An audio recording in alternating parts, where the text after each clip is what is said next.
Sa ngalan ng Ama at ng Anak at ng Espiritu Santo, Amen. ang pagpapala ng ating Panginoong Hesu Kristo, ang pag-ibig ng Diyos Ama, at ang makikipagkaisa ng Espiritu Santo naway sumainyong lahat. At sumaiyo rin. Mga kapatid, tinipon tayo bilang mga kaanib na angkan ng Diyos, kaya dumulog tayo sa maawaing Panginoong nagpapatawad ng lubos. Sinugong tagapagpagaling sa mga nagsisisi, Panginoon, kaawaan mo kami. Panginoon, kaawaan mo kami. Dumating na tagapaganyayang mga makasalanay magsisi, Kristo, kaawaan mo kami. Kristo, kaawaan mo kami. Nakaluklok ka sa kanan ng Diyos Ama para ipamagitan kami. Panginoon, kaawaan mo kami. Panginoon, kaawaan mo kami. Kaawaan tayo na makapangyarihang Diyos, patawarin tayo sa ating mga kasalanan at patnubayan tayo sa buhay na walang hanggan. Amen. Manalangin tayo. Ama naming makapangyarihan, ipagkaloob mo sa aming pagdiriwang sa pagkabuhay ng aming Panginoong nagtagumpay. Kami pagintapating makapakinabang sa ligaya ng kanyang dulot na kaligtasan, ngayong siya'y namamagitan kasama ng Espiritu Santo magpasawalang hanggan. Amen. Magsiupo po lahat.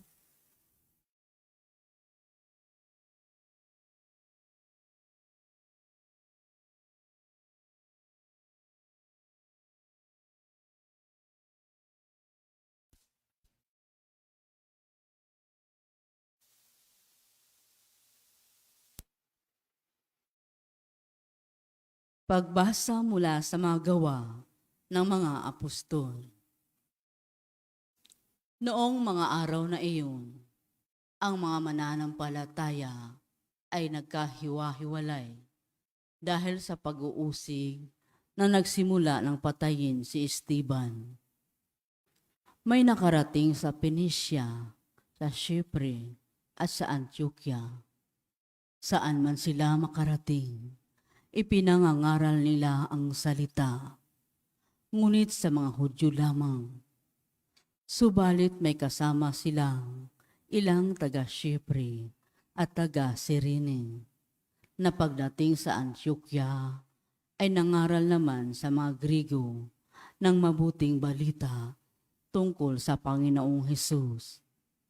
Sumasa kanila ang Panginoong Hesus at maraming naniwala at nanalig sa Panginoon. Nabalitaan ito ng simbahan sa Jerusalem, kaya't sinugo nila sa Antioquia si Bernabe. Nang dumating siya roon at makita ang pagpapala ng Diyos sa kanila, siya'y nagalak at pinagpayuhan silang lahat na manatiling tapat sa Panginoon. Mabuting tao si Bernabe, puspos ng Espiritu Santo, at matibay ang pananampalataya, kaya marami siyang nadala sa Panginoon. Nagpunta si Bernabe sa Tarso upang hanapin si Saulo, at nang kanyang matagpuan ay isinama niya sa Antioquia. 1 taong risingkad silang nanatili roong kasama ng simbahan at nagturo sa maraming tao. At doon sa Antioquia, unang tinawag ng Kristiyano ang mga alagad. Ang salita ng Diyos. Salamat sa Diyos.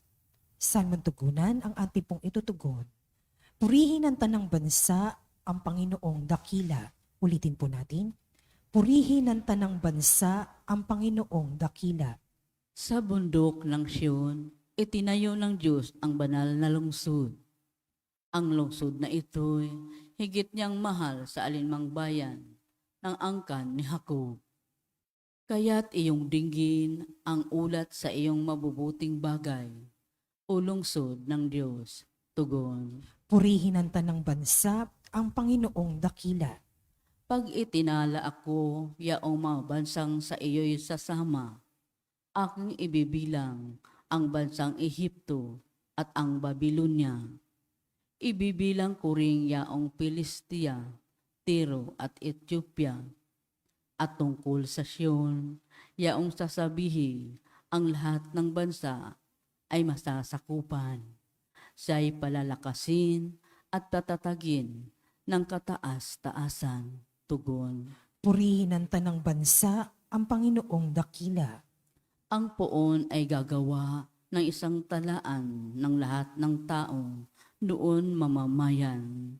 Ang lahat ng ito ay magsisiawit at pawang sasayaw. Tugon. Purihin ng tanang bansa ang Panginoong dakila. Magsitayo po ang lahat.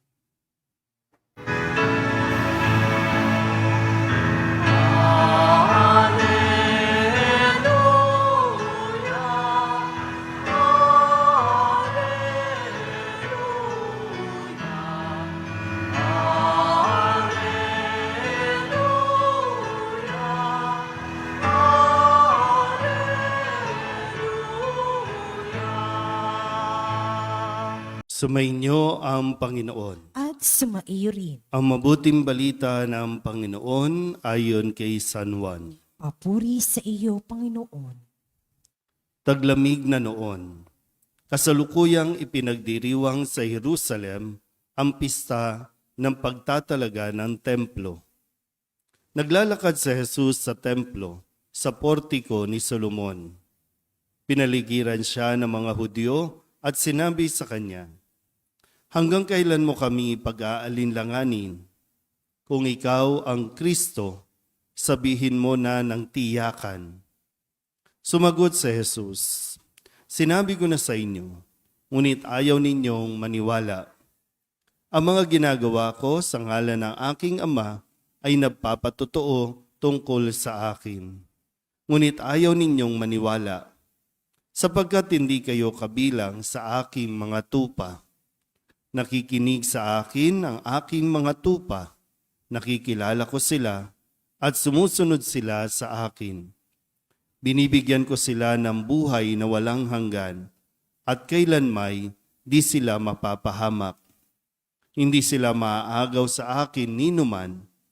Ang aking Ama na nagbigay sa kanila sa akin ay lalong dakila sa lahat at hindi sila maaagaw ninuman sa aking Ama. Ako at ang Ama ay iisa." Ang mabuting balita ng Panginoon. Pinupuri ka namin, Panginoong Hesu Kristo. Isang magandang umaga po sa inyong lahat.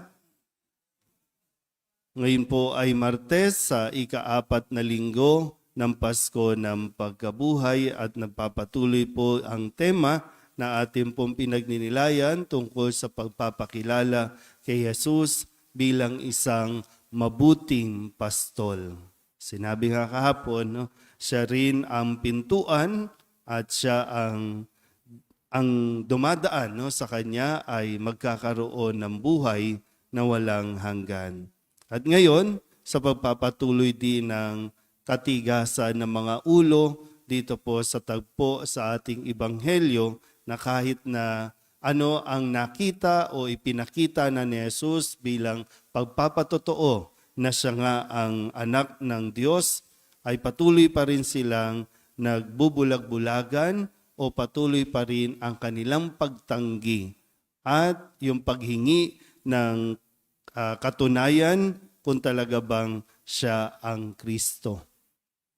At muli, pinapaliwanag ni Jesus na lahat naman ng katotohanang hinahanap nila, lahat ng mga tanda ay nakita na pero ayaw pa rin talaga nilang kilalanin at tanggapin si Jesus.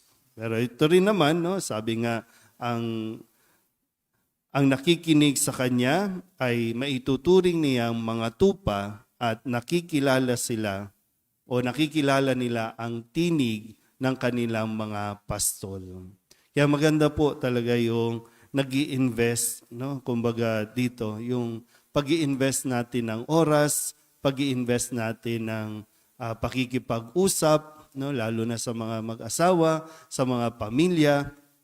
Importante po yun, no? Yung nakikilala natin ang bawat isa base sa atin pong na ibabahagi nakikita, no, kahit ano man yan, maganda o pangit, yan ay nagiging daan para mas makilala natin ang isa't isa.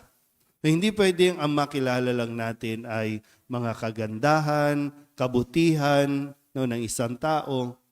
Mayroon din mga sides natin na makakatulong magpakilala o makakatulong magpalalim ng ating ugnayan. Kadalasan nga lang, kapag meron tayong pangit na karanasan o nararanasan sa isang tao, ang tendency natin ay lumayo o itaboy ang taong ito dahil para sa atin ay magdudulot lang ito ng sakit o sama ng loob. Pero nakakalimutan natin na ito ay bahagi ng proseso na makilala natin kung sino talaga siya, yung tunay na siya. Kaya akala natin, no, kapag dumikit tayo sa Diyos, kapag nagsimba tayo, wala tayong dapat mararanasan ng mga problema. Kaya nagkakaroon tayo ng maling pananaw o maling pag-iisip ng ating pong pagsunod kay Jesus. Kaya mahalaga po, no, sa bawat misa, malaking tulong po ito, no, na sa bawat misa ay nakikinig tayo parati kay Jesus. Kasi hindi po, no, hindi nagkukulang si Jesus o nagkulang si Jesus ng paalala kung ano ang mararanasan ng isang taong nagnanais na sumunod sa Kanya. Pero number one na karakteristik dapat ay marunong tayong makinig sa Kanya. At sa pakikinig natin, doon lalalim ang ating pananampalataya.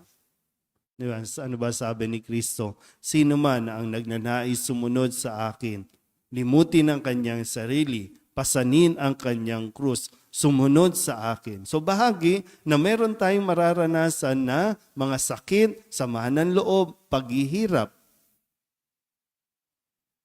So, nagkulang ba sa Jesus? Hindi naman. Kaya lang, lagi tayo, katulad ng mga taong nandito na sinasabing, hanggang kailan mo kami pag-aalin-langanin? Kung ikaw si Kristo, sige, gawin mo, pakita mo sa amin. Pero sarado ang kanilang isipan. Kasi nga, ang para sa kanila, marahil, ang Kristo ay magtatanggol sa kanila. Ang Kristo ay talagang tatapusin ang kanilang mga paghihirap o pagiging alipin ng iba pong mga leader o itong mga Romanong ito. Pero hindi ganon ang gagawin ni Jesus. Kaya nawa, matututo lang tayo kung patuloy tayong makikinig sa Kanya. Kasi kahit po ganyan, pag tinitingnan ko kayo, no, hindi ko alam kung talagang nakikinig kayo, nakatitig kayo, pero parang hindi ko alam, no, kung ano bang pumapasok sa ating isipan, nakakatulong ba o lagi ko pong, no, number one, lagi kong chine-check, ano ba, malinaw ba ako magsalita? Ano ba, maayos ba ang aming sound system? Kasi lagi, no, nakatitig, tulala. Tapos pag may problema na, anong gagawin mo? Ano ba sinabi ni Jesus? Bakit walang maalala? Bakit walang mapaghugutan na sinabi ni Jesus na sa ganitong pangyayari sa buhay natin, ano ang gagawin mo? Wala, laging tulala. Para bang present yung katawan mo, pero yung utak mo, absent. Kaya nga, di ba, lagi sa bawat relasyon, mahalaga yung ating commitment na makikinig tayo sa Kanya. Sa pakikinig, doon mo mas makikilala, doon mo mas mauunawaan kung sino siya at kung ano ang ginawa at bakit nagawa. Hindi ito dapat nakatuon sa ating mga sarili, hindi ito dapat nakatuon sa kung ano ang gusto mo, sa kung ano ang kailangan mo. Lagi po, no? Huwag na nating hintayin na mabulag tayo, mabingi tayo. Kasi sa pagpapatuloy din ng mga gawa ng mga apostol, itong si Bernabe, itong si Saulo, nakinig, tinawag ni Jesus, o tinawag ng Panginoon sa panibagong misyon doon sa mga hintil para magpahayag. Ipahayag ang kanilang narinig. Hindi man nila nakita mismo si Jesus, nakasama si Jesus mismo, napakinggan nila ito sa pamamagitan ng pagbabahagi ng mga naunang mga alagad sa kanila. Kaya ito rin nawa sa atin, mahalaga po, pinagkakadiinan ko, makinig ka kay Jesus sa banal na misa. Amen?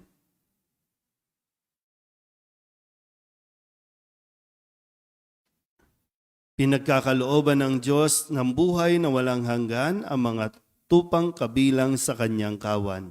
Manalangin tayo sa Ama, taglay ang pagtitiwala na hindi tayo mawawalay sa kanyang pangangalaga. Ang ating pong itutugon, Panginoon, dinggin mo ang aming panalangin. Panginoon, dinggin mo ang aming panalangin.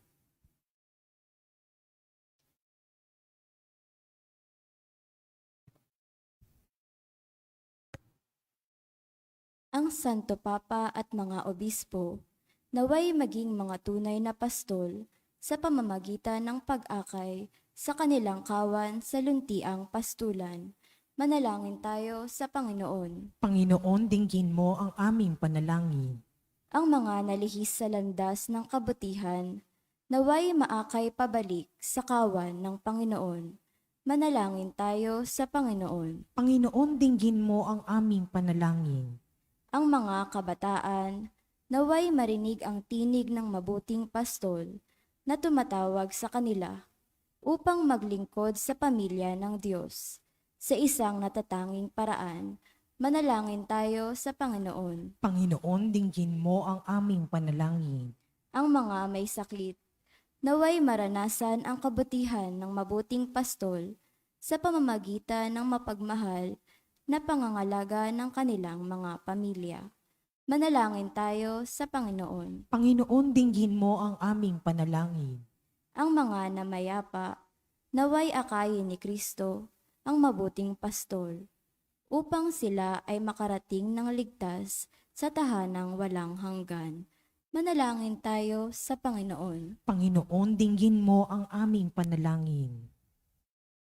Idulog din natin sa Panginoon ang ating mga personal na kahilingan at mga panalangin para sa ating mga pamilya. Kasama din ang mga kahilingan ng mga nanonood sa online.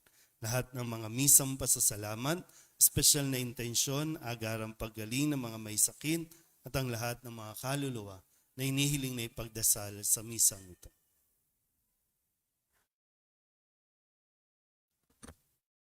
Ang lahat ng ito inihiling namin sa ngalan ni Kristo, ang aming Panginoon. Amen. Magsiupo po lahat.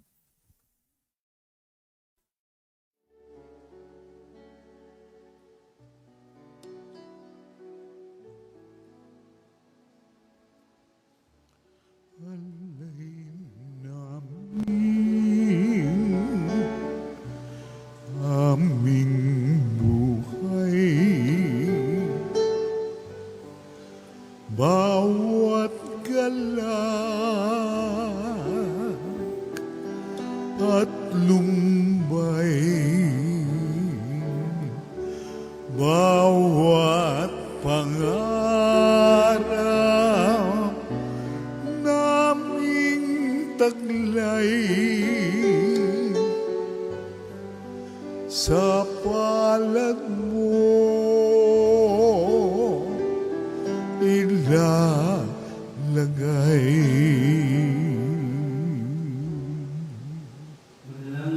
Mga kapatid, upang paghahain natin ay kalugdan ng Diyos sa mga makapangyarihan. Tanggapin nawa ng Panginoon itong paghahain sa iyong mga kamay, sa kapurihan niya at karangalan, sa ating kapakinabangan at sa buong sambayanan niyang banal.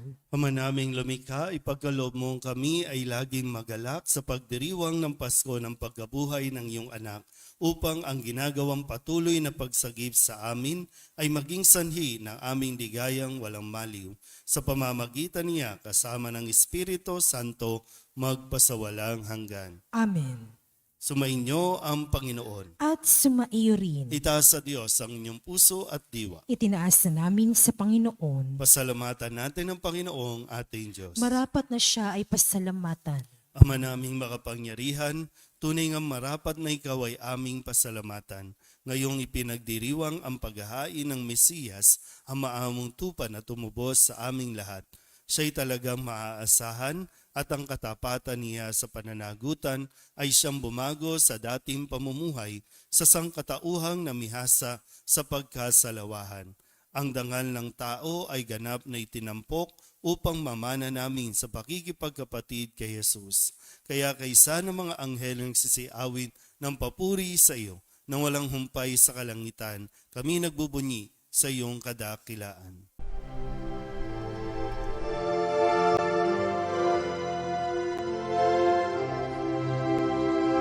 Santo, Santo, Santo, Panginoong Diyos makapangyarihan, napupuno ang langit at lupa ng kalwalhatian mo. Hosana sa kaitaasan, pinagpalang na paririto sa ngalan ng Panginoon. Hosana sa kaitaasan.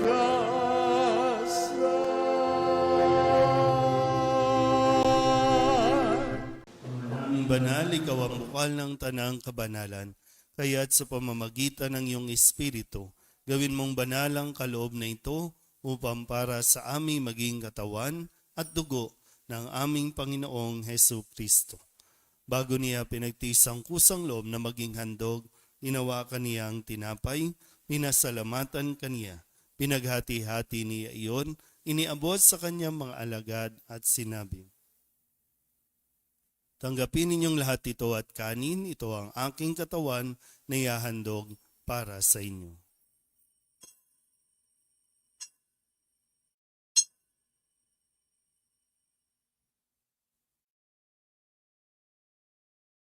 Gayun din naman nang matapos ang hapunan, hinawakan niya ang kalis, muli kaniyang pinasalamatan. Iniabot niya ang kalis sa kanyang mga alagad at sinabi, "Tanggapin ninyong lahat ito at inumin. Ito ang kalis ng aking dugo, ng bago at walang hanggang tipan, ang aking dugo na ibubuhos para sa inyo at para sa lahat, sa pagpapatawad ng mga kasalanan. Gawin ninyo ito sa pag-alaala sa akin."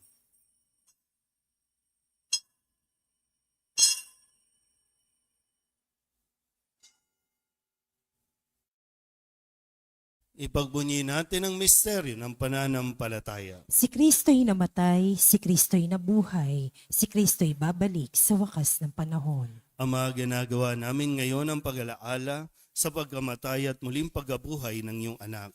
Kaya tiniaalay namin sa iyo ang tinapay na nagbibigay buhay at ang kalis na nagkakaloob ng kaligtasan.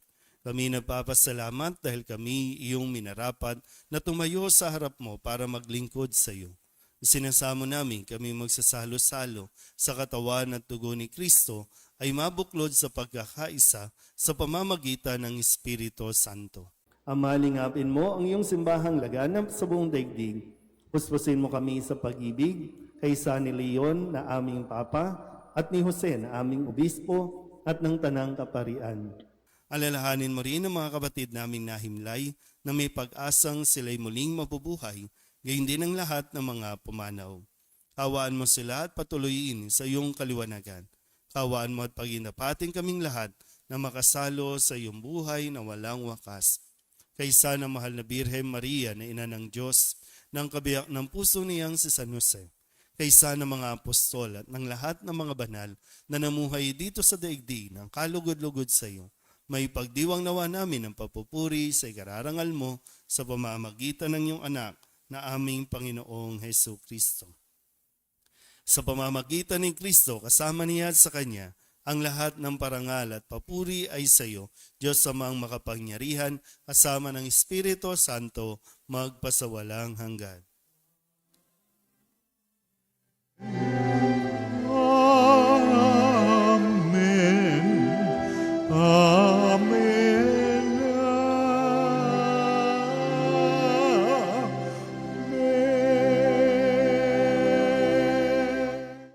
Sa tagubili ng mga nakagagaling na utos at turo ni Jesus sa Panginoon natin at Diyos, ipahayag natin ang lakas loob.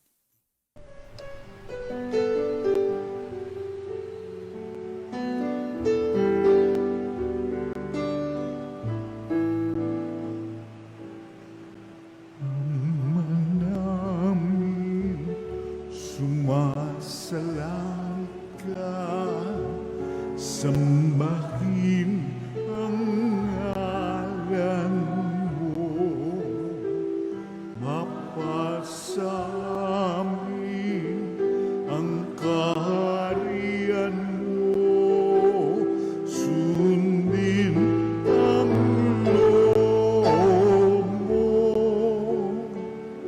Dito sa lupa para ng sa langit, bigyan mo po kami ngayon ng aming kakanin sa araw-araw at patawarin mo kami sa aming mga sala para ng pagpapatawa namin sa nagkakasala sa amin. At huwag mo kaming ibang dulot sa tukso, at yadya mo kami sa lahat ng masama. Inihiling namin kami iadya sa lahat na masama, pagkalooban ng kapayapaan araw-araw, iligtas sa kasalanan at ilayo sa lahat ng kapahamakan. Samantalang aming pinananabikan ang dakilang araw ng pagpapahayag ng tagapagligtas naming sa Jesucristo. Sapagkat iyo ang kaharian at ang kapangyarihan at ang kapurihan magpakailanman. Amen. Panginoong Jesucristo, sinabi mo sa iyong mga apostol, kapayapaan ang iniiwan ko sa inyo, ang aking kapayapaan ang binibigay ko sa inyo.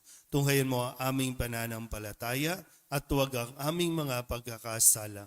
Pagkalooban mo kami ng kapayapaan at pagkakaisa ayon sa iyong kalooban, kasama ng Espiritu Santo, magpasawalang hanggan. Amen. Ang kapayapaan ng Panginoon ay laging sumainyo. At sumaiyo rin. Magbigayan po tayo ng kapayapaan sa isa't isa.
Ito ang kordero ng Diyos. Ito nag-aalis ng kasalanan ng sanlibutan.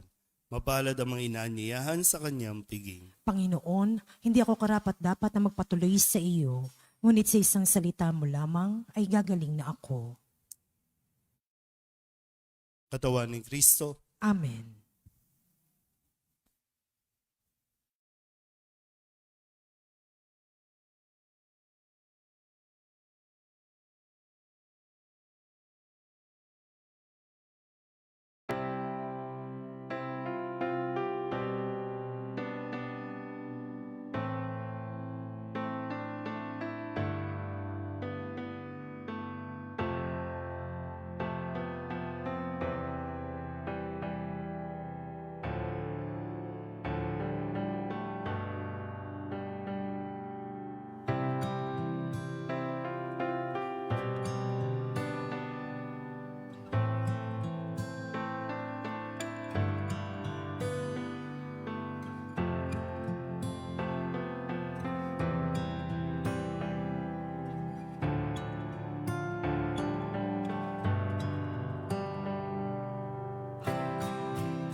Ama naming mapagmahal, ang aming mga pagluhog ay iyong pakinggan para sa pagkakamit ng iyong tulong sa amin araw-araw at para sa pagkakaloob ng ligayang walang katapusan na pawang idinudulot ng banal na pakikinabang sa pagdiriwang ng pagpapalitan ng iyong bigay at aming alay sa pamamagitan ni Jesucristo kasama ng Espiritu Santo magpasawalang hanggan. Amen. Sumainyo ang Panginoon. At sumaiyo rin. At pagpalain kayo ng makapangyarihang Diyos, Ama at Anak, at Espiritu Santo. Amen. Tapos sa banal na misa, humayo tayo sa kapayapaan ni Kristo. Salamat sa Diyos. Magandang umaga po.